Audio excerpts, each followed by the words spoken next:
atau substansi dari nilai-nilai Pancasila itu lebih mudah dipahami.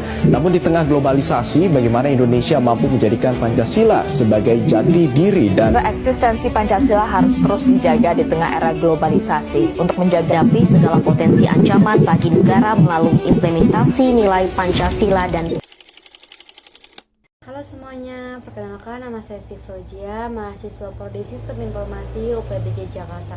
Dalam kesempatan kali ini, saya akan mempresentasikan materi dengan tema perkembangan Pancasila dalam konteks sejarah dari masa ke masa. Kita mulai dari masa awal kemerdekaan tahun 1945 hingga 1949. Pada masa ini, Pancasila lahir sebagai dasar negara dan termuat dalam pembukaan Undang-Undang Dasar 1945. Nilai-nilai Pancasila menjadi pedoman dalam membangun bangsa yang baru merdeka. Namun, karena kondisi politik dan keamanan yang belum stabil, penerapannya belum berjalan sepenuhnya. Meski begitu, semangat Pancasila tetap menjadi pendorong utama perjuangan bangsa Indonesia.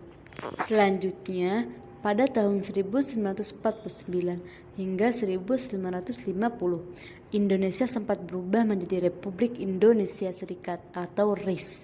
Pancasila masih diakui sebagai dasar negara.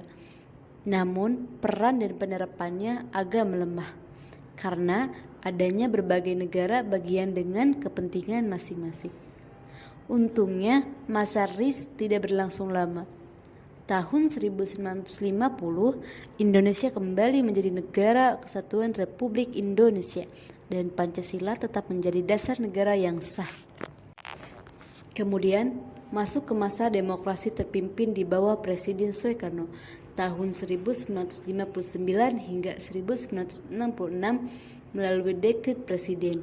Undang-Undang Dasar 1945 kembali diberlakukan dan Pancasila ditegaskan sebagai ideologi utama bangsa. Namun dalam praktiknya kekuasaan menjadi terpusat pada presiden, sehingga nilai demokrasi dan kebebasan rakyat agak terpinggirkan.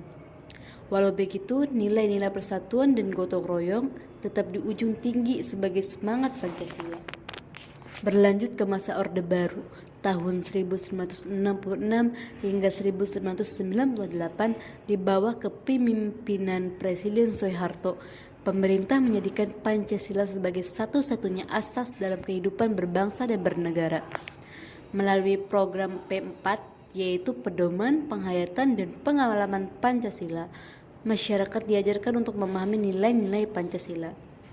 Namun sayangnya, penerapan ini sering digunakan untuk memperkuat kekuasaan pemerintah, bukan untuk menumbuhkan kesadaran yang sejati.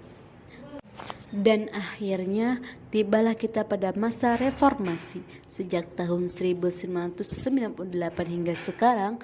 Setelah tumbuhnya Orde Baru, nilai-nilai Pancasila kembali dihidupkan dalam semangat demokrasi, keadilan, dan kebebasan berpendapat. Tantangan kita di masa kini adalah bagaimana mengamalkan Pancasila dalam kehidupan modern. Di tengah arus globalisasi, teknologi, dan perbedaan yang semakin beragam. Teman-teman, dari masa ke masa, Pancasila telah menjadi fondasi yang menjaga keutuhan bangsa Indonesia. Sebagai generasi penerus, mari kita terus tanamkan dan mengamalkan nilai-nilai Pancasila dalam setiap tindakan kita. Terima kasih atas perhatiannya. Saya Fauzia dari Universitas Terbuka Jakarta. Sampai bertemu di kesempatan berikutnya. Salam Pancasila.